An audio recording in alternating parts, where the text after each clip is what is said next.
The scorching sun beat down mercilessly on the endless expanse of golden sand that stretched beyond the horizon in every direction. Master Sergeant Jake Morrison wiped the sweat from his brow as he scanned the barren landscape through his binoculars from the elevated position of a rocky outcrop. The temperature had already climbed past 115 degrees Fahrenheit, and it wasn't even noon yet. "Command, this is Recon Team Alpha," Morrison spoke into his radio, his voice steady despite the dire circumstances. "We have visual confirmation on the crash site.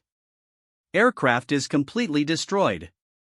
No immediate signs of survivors in the wreckage." The helicopter crash had occurred 3 days ago during a routine transport mission carrying a team of humanitarian aid workers and their military escorts to a remote village in the heart of the Sahara Desert. What should have been a straightforward flight had turned into a nightmare when a sudden sandstorm had forced the aircraft down in one of the most inhospitable regions on Earth. Morrison lowered his binoculars and turned to his partner, Staff Sergeant Maria Rodriguez, who was carefully studying satellite imagery on a ruggedized tablet. Rodriguez had earned her stripes in the most challenging environments the military could offer, and her expertise in desert survival had made her an invaluable member of the search and rescue team. "The debris field extends for about 200 meters, Rodriguez reported, marking locations on her digital map. "Based on the impact pattern and the way the wreckage is scattered, some people definitely survived the initial crash. The question is whether they're still alive after 3 days in this heat without water." The crash had occurred during a period of political instability in the region, making rescue operations extremely complicated. Local militia groups had been active in the area, and there were unconfirmed reports of hostile forces moving through the desert.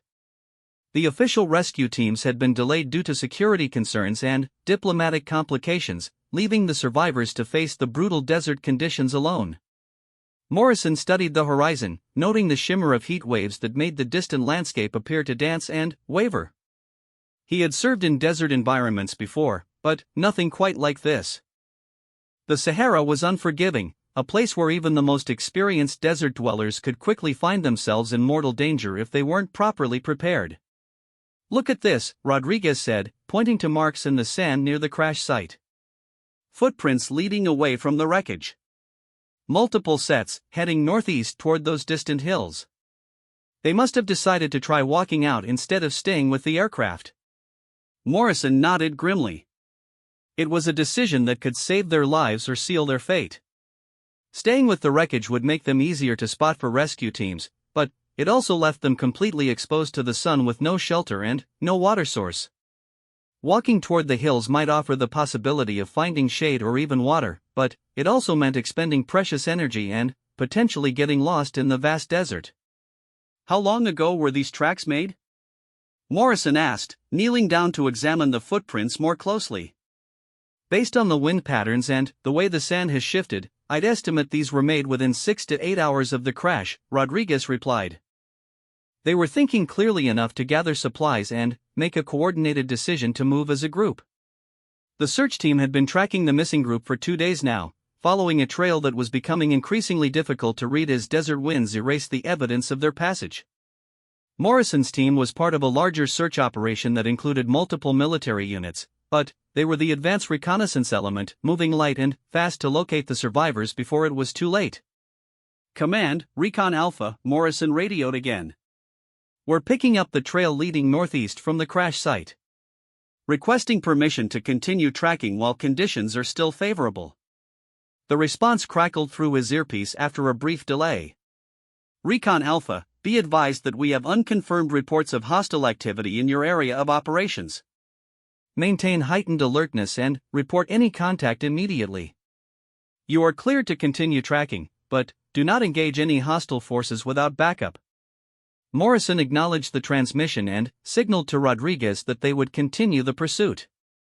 They had been tracking the survivors for hours, following subtle signs that most people would never notice. A disturbed rock here, a faint depression in the sand there, occasionally a more obvious footprint when the group had crossed areas of softer ground. As they moved across the desert floor, Morrison couldn't help but think about the people they were trying to find. The passenger manifest had included a team of doctors and engineers who had been traveling to establish a medical clinic in a remote village. Among them was Dr. Sarah Chen, a renowned surgeon who had volunteered for the mission, and engineer Robert Hassan, whose expertise in water systems was desperately needed by the local population. The military escort had consisted of 4 soldiers from the 82nd Airborne Division, including Captain Lisa Thompson, a decorated officer with multiple deployments in challenging environments. If anyone in that group had the skills and knowledge to keep the civilians alive in the desert, it would be Captain Thompson and her team. Rodriguez suddenly held up her hand, signaling Morrison to stop. She was studying something in the sand ahead of them, her expression focused and intense. Morrison moved up beside her and saw what had caught her attention, a small piece of torn fabric caught on a thorny desert plant. "This is from a military uniform," Rodriguez observed, carefully removing the fabric and examining it closely. "Looks like it matches the standard issue clothing that Captain Thompson's team would have been wearing." The fabric was relatively fresh, not yet bleached by the sun or worn away by the constant abrasion of wind-blown sand. More importantly, its position suggested that the group was still moving in a coordinated fashion, following a logical route that would eventually lead them to higher ground where they might find shelter. Morrison checked his GPS coordinates and compared them to his topographical maps. If they continue on this bearing, they're heading toward the Al-Hajar Ridge system. That's still about 15 kilometers away, but there are caves and rock formations that could provide shade and possibly even water sources. 15 kilometers, Rodriguez repeated thoughtfully. In this heat, carrying injured people and with limited water supplies, that's at least a full day of walking. Maybe longer if they're having to rest frequently or if anyone is seriously hurt. The 2 soldiers continued following the trail, their own water supplies carefully rationed as they moved across the burning landscape. They carried advanced hydration systems and electrolyte supplements, but even with their training and equipment, the desert was taking its toll. Morrison could feel the heat radiating up from the sand through the soles of his boots, and the dry air seemed to pull moisture from his body with every breath. As they climbed a small rise, Rodriguez spotted something that made her freeze in place. "Morrison, look at this," she called out, pointing to a depression in the sand that was partially sheltered by a large boulder. The depression showed clear signs of recent human activity. The sand had been deliberately arranged to create a small shelter, and there were traces of a small fire pit surrounded by stones. Most telling were the empty plastic bottles scattered around the area, evidence that the survivors had stopped here to rest and had consumed some of their precious water supplies. "They spent time here," Morrison observed, examining the makeshift campsite. "Look at how organized this is." They cleared the area, created windbreaks, and positioned the fire pit to minimize smoke visibility. "Captain Thompson definitely knows what she's doing." Rodriguez was studying marks in the sand near the edge of the campsite. "Vehicle tracks," she announced. "Recent ones. And they're not military." Morrison moved quickly to examine the tire impressions Rodriguez had discovered. The tracks were from a civilian vehicle, probably a pickup truck or similar light transport. The tread pattern was worn and uneven, suggesting an older vehicle that had seen extensive use in harsh conditions. "Local militia?" Morrison asked, though he suspected they both knew the answer. "Has to be," Rodriguez confirmed. "The tracks are less than 12 hours old, and they circle around this campsite like whoever was driving was investigating the area. The question is whether they found our survivors or if they arrived after the group had already moved on." Morrison studied the scene more carefully, looking for any signs of struggle or evidence that the survivors had been taken against their will. The campsite appeared to have been abandoned in an orderly fashion rather than hastily evacuated, which suggested that the group had left on their own terms rather than being captured or forced to flee. "No blood, no signs of a struggle," Morrison noted. "Their gear is gone, but the way the site was left suggests they packed up and moved out according to their own plan rather than being surprised by hostiles." Rodriguez was already plotting the vehicle tracks on her tablet, trying to determine which direction the unknown visitors had come from and where they had gone. The tracks lead back toward the southwest, but they also continue northeast following the same general route our survivors were taking. Morrison felt a chill despite the oppressive heat. If hostile forces were tracking the survivors, the rescue operation had just become exponentially more complicated and dangerous. The survivors weren't just fighting against the desert now, they might also be trying to evade armed groups who could have any number of motivations for intercepting foreign nationals in this remote region. Command, Recon Alpha, Morrison radioed with increased urgency. We have evidence of hostile surveillance at the survivors' last known position. Unknown vehicles have been tracking the same route. Request immediate backup and guidance on rules of engagement. The response was immediate and tense. Recon Alpha, backup is being dispatched but won't reach your position for at least 4 hours. Continue tracking but maintain maximum stealth. Do not reveal your position to any unknown forces. If you make contact with hostiles, observe and report but do not engage unless absolutely necessary to protect civilian lives. Morrison and Rodriguez exchanged glances. They both understood the implications of their orders. They were being asked to continue pursuing the survivors while potentially being pursued themselves by unknown forces with unclear intentions. It was exactly the kind of complex, dangerous situation that required all of their training and experience to navigate successfully. They moved away from the campsite quickly, following the continuing trail of footprints and disturbed ground that marked the survivors' passage. The sun was now directly overhead, turning the desert into a furnace that seemed to drain energy with every step. Morrison could see that even Rodriguez, despite her extensive desert training, was beginning to show signs of the heat's effects. As they climbed another small rise, Morrison caught sight of movement in the distance. He immediately signaled for Rodriguez to take cover behind a cluster of rocks, and both soldiers raised their binoculars to study the distant figures. 3 vehicles, Rodriguez whispered. Pickup trucks with armed men. They're stopped about 2 kilometers ahead, and it looks like they're examining something on the ground. Morrison adjusted his binoculars and felt his heart rate increase as he realized what the armed men were studying. They've found the trail. They know which direction our survivors went, and they're following the same route we are. The situation had just escalated from a search and rescue operation to a potential combat scenario. Morrison and Rodriguez were now racing not just against time and the harsh desert environment, but against armed hostiles who might have already located the missing Americans. Rodriguez was already calculating distances and angles on her tablet. If we continue on our current route, we're going to run right into them. But if we take a more circuitous path to avoid contact, we might lose the trail entirely and miss our chance to find the survivors before it's too late. Morrison studied the tactical situation, weighing their limited options. They were outnumbered and outgunned, operating in hostile territory without immediate backup available. Their primary mission was to locate and assist the survivors, but they couldn't help anyone if they walked into an ambush. We're going to have to shadow them, Morrison decided. Stay far enough back to avoid detection, but close enough to track their movement and hopefully spot our survivors before the hostiles do. It was a dangerous plan that required perfect execution and more than a little luck. One mistake, one moment of inattention, and they could find themselves engaged in a firefight in the middle of the desert with no cover and no support. But it was also the only plan that offered any realistic chance of reaching the survivors before it was too late. Rodriguez nodded her agreement and began plotting a route that would allow them to follow the hostile vehicles while maintaining maximum concealment. They would have to use every piece of cover the desert provided, moving from rock formation to rock formation while staying far enough back to avoid being spotted. As they began their careful pursuit, Morrison couldn't shake the feeling that they were walking into something much larger and more dangerous than a simple rescue operation. The presence of organized hostile forces suggested that this remote region was being used for purposes that went beyond simple survival in the harsh desert environment.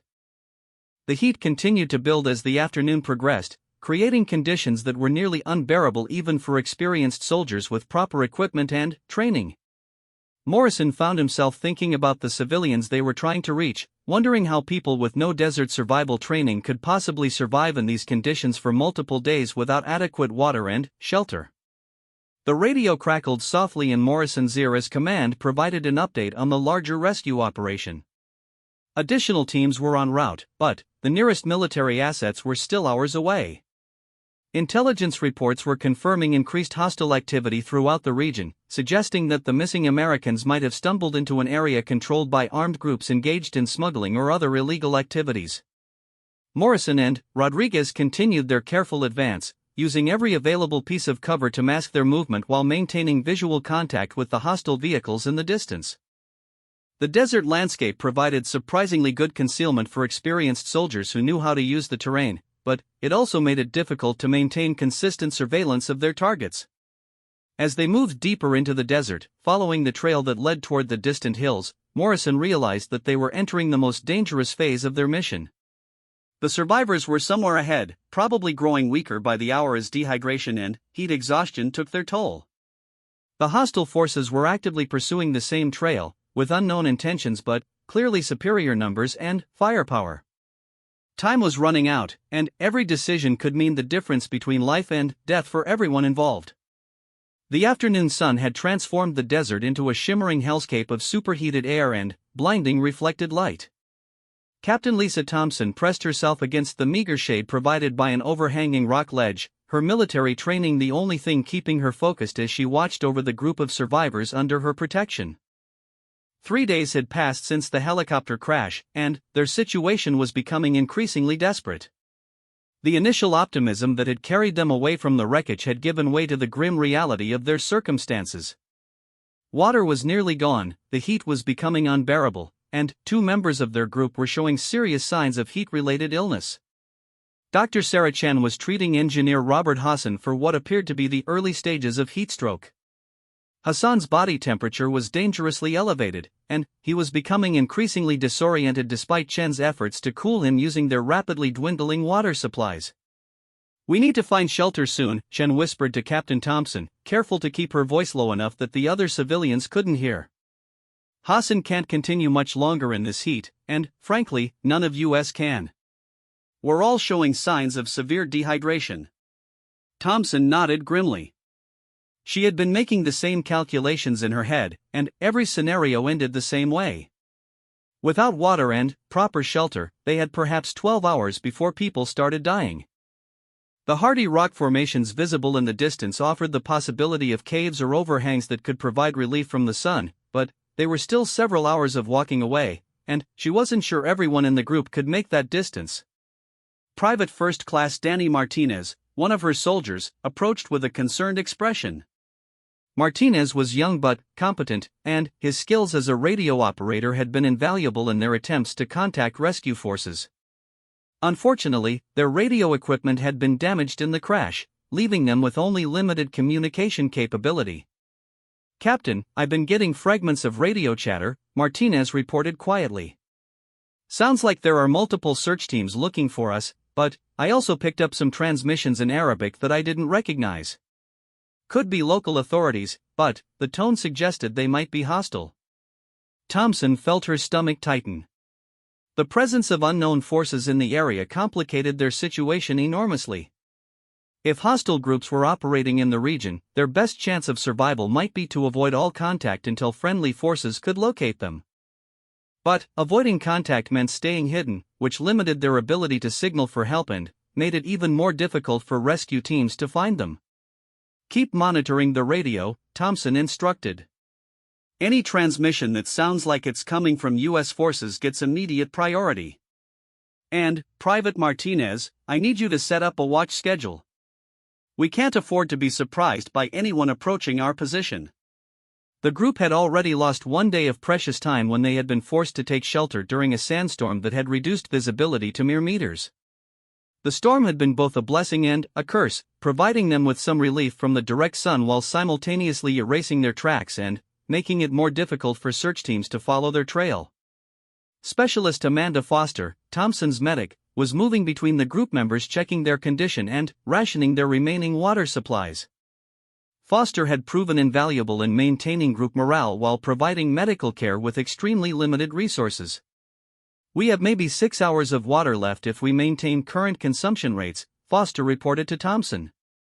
"But that's assuming we stay in shade and don't exert ourselves. If we have to keep walking in this heat, we'll need more hydration, which means we'll run out even faster." Thompson studied the terrain ahead, weighing their limited options. The rock formations in the distance represented their best hope of finding shelter and, possibly even a water source, but reaching them would require crossing several kilometers of open desert with no cover from the sun. The alternative was to stay where they were and hope that rescue teams found them before they died of dehydration. Dr. Chen had been studying their situation from a medical perspective, calculating how long each member of the group could survive under current conditions. Her analysis was not encouraging. "Captain, I need to be direct with you about our medical situation," Chen said, keeping her voice low. "Hassan is entering the dangerous stage of heat exhaustion. His core body temperature is elevated, and he's becoming increasingly confused. If we don't get him to a cooler environment within the next few hours, he could progress to heatstroke, which could be fatal." "What about the others?" Thompson asked. "Everyone is dehydrated to various degrees. The civilians are suffering more than your soldiers because they don't have the same level of physical conditioning, but even your people are approaching dangerous levels of fluid loss. We're all probably 12 to 18 hours away from serious medical problems if we can't find water and shelter." Thompson absorbed this information while continuing to scan the horizon for any signs of approaching vehicles or aircraft. Her military training had prepared her for challenging survival situations, but nothing quite like this. Desert survival required different skills and strategies than the temperate and tropical environments where she had gained most of her experience. The sound of approaching engines made everyone freeze in place.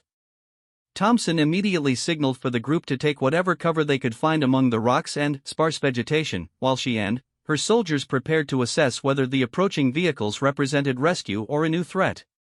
Through her binoculars, Thompson could see 3 pickup trucks moving across the desert floor, following roughly the same route that her group had taken. The vehicles appeared to be civilian rather than military, but she could see armed men in the truck beds, which suggested they weren't part of an official rescue operation. "They're following our trail," Private Martinez whispered. "Should we try to signal them?" Thompson shook her head. Something about the way the vehicles were moving and the behavior of the men inside suggested that these were not people who would be sympathetic to a group of stranded Americans. Her instincts, developed through years of military service in hostile environments, were telling her that contact with these particular individuals would be extremely dangerous. The truck stopped approximately 500 meters from their position, and Thompson watched through her binoculars as several armed men dismounted and began examining the ground. They were clearly skilled at tracking, following the same subtle signs that had led Thompson's group to this location.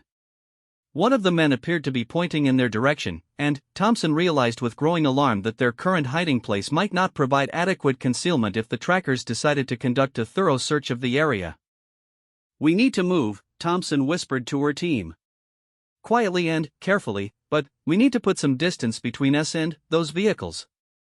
The challenge was moving a group of dehydrated, exhausted civilians across difficult terrain without being detected by what appeared to be experienced desert fighters with superior numbers and equipment. Thompson quickly formulated a plan that would take them along a route that used the maximum available cover while moving toward the rock formations that represented their best hope of finding defensible shelter. Dr. Chen helped engineer Hassan to his feet, supporting him as he swayed unsteadily in the heat. Hassan was clearly in poor condition, barely able to walk without assistance, but Chen's medical training allowed her to help him maintain mobility despite his deteriorating state. The group began moving as quietly as possible, using hand signals that Thompson had taught them during their first day in the desert. Every footstep had to be carefully placed to minimize noise and avoid leaving obvious tracks that their pursuers could follow. As they moved away from their temporary shelter, Thompson could hear the voices of the armed men becoming more animated. They had clearly found evidence of the group's presence and were beginning to spread out in search patterns designed to locate anyone hiding in the area. "Contact front," Private Martinez whispered almost inaudibly. "2 men moving toward our position from the left." Thompson immediately signaled for the group to freeze in place while she assessed the threat. Through the rocks and sparse vegetation, she could see 2 armed individuals methodically searching the area where the group had been hiding just minutes earlier. The civilians were showing remarkable discipline, remaining perfectly still despite the heat and their fear. Thompson realized that their survival might depend as much on their ability to remain hidden as on finding water and shelter. The armed searchers were getting closer, their voices becoming audible as they communicated in Arabic. Thompson couldn't understand the language, but their tone suggested they were confident they would find the people they were looking for. Specialist Foster was positioned to provide covering fire if the situation deteriorated into combat, but Thompson hoped desperately that it wouldn't come to that. A firefight in their current condition, with limited ammunition and no support, would likely be fatal for everyone involved.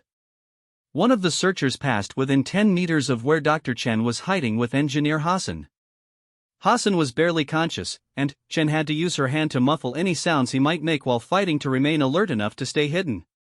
The tension was unbearable as the armed men continued their search, moving systematically through the area where the group had taken shelter.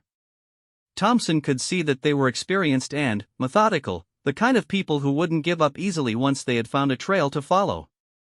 After what seemed like hours but was probably only minutes, the searchers began moving back toward their vehicles. Thompson waited until she was certain they were out of hearing range before signaling the group that it was safe to continue moving. "They're not giving up," Private Martinez observed quietly. "They're going back to the trucks, but they're probably going to expand their search pattern." Thompson nodded. Their temporary escape had bought them time, but it hadn't solved their fundamental problem. They were still being pursued by unknown hostile forces while simultaneously fighting against dehydration and heat exhaustion in one of the world's most challenging environments. The group continued moving toward the distant rock formations, but their pace was agonizingly slow. Engineer Hassan required constant assistance, and even the healthiest members of the group were beginning to show the effects of prolonged exposure to extreme heat with inadequate water supplies.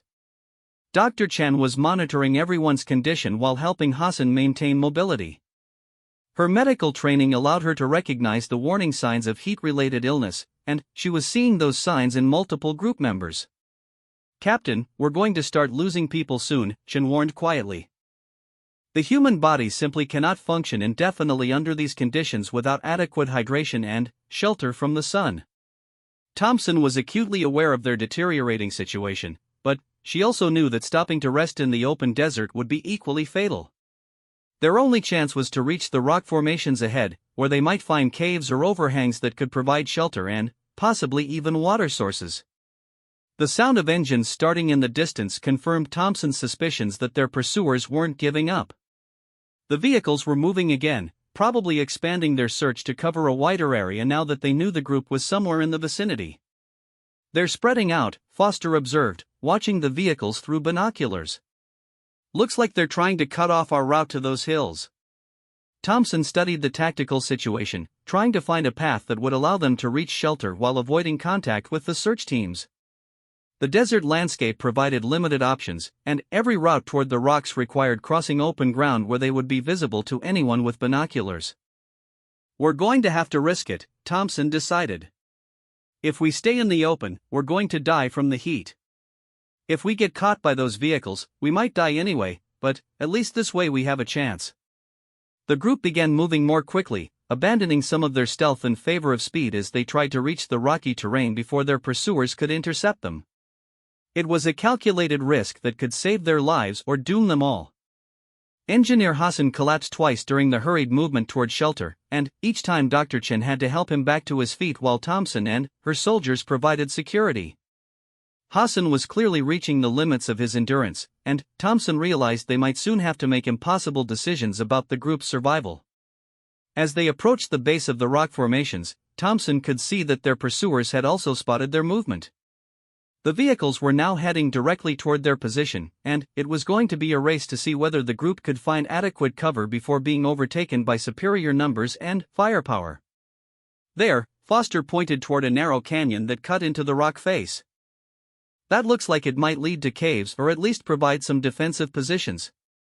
The canyon was their best option, but reaching it would require climbing over rough terrain that would be challenging for healthy people and potentially impossible for someone in Hassan's condition. Thompson made the decision that the group would attempt to reach the canyon regardless of the difficulties involved. As they began climbing toward the canyon entrance, Thompson could hear the vehicles getting closer. The sound of engines echoed off the rock walls, making it difficult to determine exactly how close their pursuers were, but she knew time was running out. The group reached the canyon entrance just as the first pickup truck came into view around a bend in the desert floor below. Thompson quickly pushed everyone deeper into the narrow passage between the rocks, hoping the canyon would provide both concealment and defensive advantages if their pursuers decided to follow on foot. The canyon was cooler than the open desert, providing blessed relief from the direct sun, but Thompson knew their problems were far from over. They were now trapped in a confined space with limited escape routes, and they still hadn't found water or adequate shelter for long-term survival. As the sound of voices echoed from the canyon entrance behind them, Thompson realized that their pursuit by hostile forces was just beginning. The real test of their survival skills was about to begin in the maze of rock passages that lay ahead. The silence in the operations command center was broken only by the steady hum of sophisticated communication equipment and the occasional crackle of radio transmissions from field units scattered across hundreds of square kilometers of hostile desert terrain. Colonel James Mitchell stood before a massive digital display showing real-time satellite imagery and GPS coordinates of all active search teams. "Sir, we have a significant development," announced Technical Sergeant Williams, the senior communications specialist coordinating the multi-unit rescue operation. "Recon Team Alpha has made contact with hostile forces and confirmed the presence of our missing personnel." Colonel Mitchell moved quickly to Williams' workstation, where multiple screens showed tactical data streaming in from field units. Mitchell had commanded special operations for over 20 years, but the complexity of this particular mission was testing even his extensive experience with high-stakes rescue operations. "Give me the situation report," Mitchell ordered, his voice carrying the calm authority that had earned him the respect of soldiers throughout the special operations community. "Recon Team Alpha, Master Sergeant Morrison and Staff Sergeant Rodriguez, have been tracking our survivors for the past 18 hours. They followed the trail from the crash site to a series of defensive positions in the Al-Hajar Ridge system. However, they've identified at least 3 hostile vehicles with armed personnel who are actively pursuing the same group." Mitchell studied the incoming data while rapidly calculating the tactical implications. The rescue operation had just evolved from a straightforward search and rescue mission into a potential combat scenario requiring careful coordination between multiple units operating in extremely challenging terrain. "What's the status of our Delta Force assets?" Mitchell asked, referring to the elite counter-terrorism unit that had been placed on standby when intelligence reports first suggested hostile activity in the area.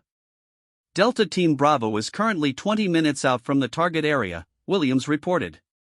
"They've been conducting a high-speed approach using modified desert vehicles specifically equipped for this type of terrain and climate.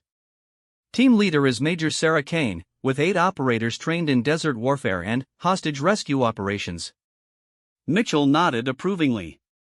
Major Kane was exactly the kind of officer he wanted leading this type of operation. Her background included multiple deployments in similar environments, and her team had trained extensively in scenarios involving the rescue of civilians from hostile forces in remote locations. The tactical situation was complicated by several factors that made a standard rescue approach nearly impossible. The extreme heat and harsh terrain limited the operational effectiveness of conventional military units, while the presence of hostiles meant that any rescue attempt would need to be carefully planned to avoid triggering a firefight that could result in civilian casualties. "Sir, we're receiving an update from Recon Alpha," Williams announced, adjusting his headset to monitor the incoming transmission. "They report that our survivors have taken defensive positions in a canyon complex, but they're being actively pursued by approximately 12 to 15 armed individuals using local vehicles and equipment." Mitchell could feel the tension in the command center increase as the reality of the situation became clear to everyone involved. Their missing Americans weren't just fighting against the desert environment, they were also trying to evade capture by hostile forces whose intentions and capabilities remained unknown.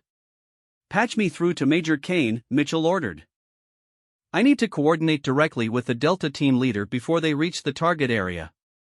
Within seconds, Mitchell was connected to the Delta Force team racing across the desert in specially modified vehicles designed for high-speed operations in extreme environments. The vehicles were equipped with advanced navigation systems, enhanced cooling mechanisms, and sufficient firepower to handle a variety of tactical scenarios. "Major Kane, this is Colonel Mitchell. I need a status report on your approach and your team's readiness level." Kane's voice came through clearly despite the challenging communication conditions created by the harsh terrain and atmospheric interference. "Colonel, we are currently 15 minutes from the target area. My team is fully briefed on the situation and prepared for immediate deployment upon arrival. We've reviewed satellite imagery and have identified multiple approach routes that should allow us to reach the survivors without alerting the hostile forces. Major, I need you to understand that this operation has become significantly more complex than originally planned, Mitchell explained. We have confirmed civilian survivors in defensive positions, but they're being actively pursued by unknown hostiles with unclear intentions. Your mission is to extract our people while minimizing any risk to their safety. Kane acknowledged the mission parameters while her team continued their rapid approach toward the canyon complex where the survivors had taken shelter. Her 8 Delta operators represented some of the most highly trained soldiers in the world, specialists in exactly this type of complex rescue operation under adverse conditions. Meanwhile, Master Sergeant Morrison and Staff Sergeant Rodriguez were maintaining surveillance of the hostile forces while trying to establish communication with the trapped survivors. Their position on a rocky outcrop provided excellent observation capabilities, but it also left them exposed if the hostiles decided to expand their search pattern. Command, Recon Alpha, Morrison reported via encrypted radio. We have visual confirmation of our survivors in defensive positions approximately 800 meters ahead of the hostile search teams. The survivors appear to be in poor physical condition but are maintaining tactical discipline under the leadership of their military escort. Morrison could see Captain Thompson and her soldiers through his high-powered optics, and he was impressed by their ability to maintain organization and defensive positions despite their obvious exhaustion and dehydration. The civilian members of the group were clearly suffering from the heat and lack of water, but they were following Thompson's leadership and staying hidden from their pursuers. Rodriguez was monitoring the hostile forces, tracking their movements and trying to determine their intentions. The hostiles are conducting systematic searches of the canyon complex, she reported. They're moving carefully but persistently, and they seem to know the terrain well. This suggests they're local fighters rather than foreign operators. The tactical picture was becoming clearer as more intelligence flowed into the command center. The hostile forces appeared to be a local militia group that operated in the remote desert region, possibly involved in smuggling or other illegal activities. Their pursuit of the American survivors could be motivated by a desire to avoid attention from foreign military forces, or they might see the Americans as valuable hostages. Major Kane's Delta team was now approaching the target area, using terrain features and advanced camouflage techniques to remain undetected as they moved into position. Kane had divided her team into 2 elements. One group would establish overwatch positions to provide precision fire support if needed, while the other would attempt to reach the survivors and coordinate their extraction. Delta Base, this is Kane, the Major reported as her team reached their deployment point. We have visual contact with both the survivors and the hostile forces. Recommend we initiate contact with our people immediately while the hostiles are focused on their search activities. Colonel Mitchell approved the plan while monitoring the tactical situation through real-time satellite feeds and reports from multiple field units. The rescue operation was reaching its critical phase, where success or failure would be determined by the split-second decisions made by highly trained operators under extreme pressure. Sergeant First Class Marcus Johnson, Kane's senior sniper, was establishing his firing position on a rocky ledge that provided excellent fields of fire covering the approaches to the survivors' location. Johnson had earned his reputation in multiple combat deployments, and his marksmanship skills would be crucial if the situation deteriorated into armed conflict. I have clear sight lines on multiple hostile personnel, Johnson reported through his encrypted communications system. Recommend we maintain overwatch while the extraction team moves to contact with survivors. Kane acknowledged Johnson's report while leading the 4-person extraction team toward the canyon where the survivors were hidden. The team moved with the fluid precision that marked elite special operations units, using every available piece of cover while maintaining constant communication and tactical awareness. Captain Thompson was the first to spot the approaching Delta operators, and, for a moment she thought exhaustion and heat might be causing hallucinations. The figures moving toward their position with military precision seemed too good to be true after days of fighting for survival in the harsh desert environment. American military approaching your position, came the whispered radio transmission that confirmed Thompson's hopes weren't just the product of dehydration-induced fantasies. Maintain your current positions while we establish security and prepare for extraction. The relief that washed over Thompson was almost overwhelming, but her military training kept her focused on the tactical situation. The arrival of rescue forces didn't automatically solve their problems, especially with hostile forces still actively searching the area. Major Kane reached Thompson's position and quickly assessed the condition of the survivors. Dr. Chen was treating Engineer Hassan, who appeared to be suffering from severe heat exhaustion, while the other civilians showed obvious signs of dehydration and sun exposure. Major Kane, Delta Force, the team leader, introduced herself quietly. "We're here to get you out, but we need to move quickly and quietly. How many wounded do you have, and what's their mobility status?" Thompson quickly briefed Kane on the group's condition and their encounters with the hostile search teams. Kane absorbed the information while her extraction team established security positions and prepared for the challenging task of moving exhausted civilians across difficult terrain while avoiding contact with armed pursuers. "We have vehicles positioned for extraction, but reaching them requires movement through areas that might be under hostile observation," Kane explained. "We're going to move in small groups to minimize our signature and reduce the risk of detection." The extraction began with Kane's team helping the most seriously affected survivors while maintaining constant communication with their Overwatch element and the command center. Every movement was carefully coordinated to avoid alerting the hostile forces who were still conducting their search operations. Sergeant Johnson, from his sniper position, was tracking the movements of the hostile search teams and providing real-time intelligence on their locations and activities. His precision rifle provided an insurance policy against any hostile action that might threaten the extraction operation. "Multiple hostiles moving toward the extraction route," Johnson reported. "Recommend alternate route using the Northern Canyon approach." Kane immediately adjusted her extraction plan, leading the group along a more difficult but safer route that would avoid potential contact with the pursuing forces. The civilians struggled with the challenging terrain, but the presence of the Delta operators provided both physical assistance and psychological encouragement.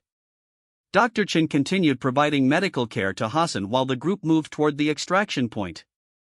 Her medical expertise had kept him alive during their ordeal in the desert, and she remained focused on his care even as rescue operations proceeded around them. The sound of engines echoing through the canyon complex indicated that the hostile forces had brought their vehicles closer to the survivors' last known position. Kane knew that time was running out before their presence would be detected, potentially triggering a firefight that could endanger everyone involved. Delta Base, recommend immediate implementation of diversion tactics to draw hostile attention away from the extraction route, Kane requested through her encrypted radio system. Within minutes, Colonel Mitchell had coordinated with other units in the area to create diversions designed to confuse and misdirect the hostile search teams. Helicopters appeared on the horizon in multiple directions, creating the impression that rescue forces were approaching from different angles and forcing the hostiles to divide their attention. The psychological effect of the helicopters was immediate and dramatic. The hostile forces began withdrawing from their search positions, apparently deciding that continued pursuit of the Americans wasn't worth the risk of engagement with superior military forces. Kane's extraction team took advantage of the confusion to move the survivors more quickly toward their evacuation vehicles. The presence of close air support had fundamentally changed the tactical balance, giving the rescue forces the freedom of movement they needed to complete their mission successfully. Engineer Hassan was loaded onto a stretcher and carried by Kane's operators, while Dr. Chen walked alongside providing continuous medical monitoring. The other civilians, despite their exhaustion, were able to maintain mobility with assistance from the Delta team members. "Extraction successful," Kane reported as the group reached the waiting vehicles. "All survivors accounted for and en route to medical facilities. No hostile contact during extraction phase." Colonel Mitchell felt a sense of relief wash over the command center as confirmation came through that all missing personnel had been successfully recovered. The complex rescue operation had required coordination between multiple units and careful management of a fluid tactical situation, but the outcome validated the extensive training and preparation that went into special operations capabilities. The vehicles carrying the survivors sped across the desert toward medical facilities where they could receive proper treatment for dehydration, heat exposure, and other effects of their ordeal. Behind them, the hostile forces melted back into the vast desert landscape, probably relieved to avoid confrontation with American Special Operations units. As the rescue convoy disappeared into the shimmering heat haze, the desert returned to its eternal silence, keeping its secrets about the dramatic events that had unfolded in its harsh embrace. The successful rescue operation would be remembered as a testament to the skill and dedication of the Special Operations Forces, who risked everything to bring their fellow Americans home from one of the world's most unforgiving environments.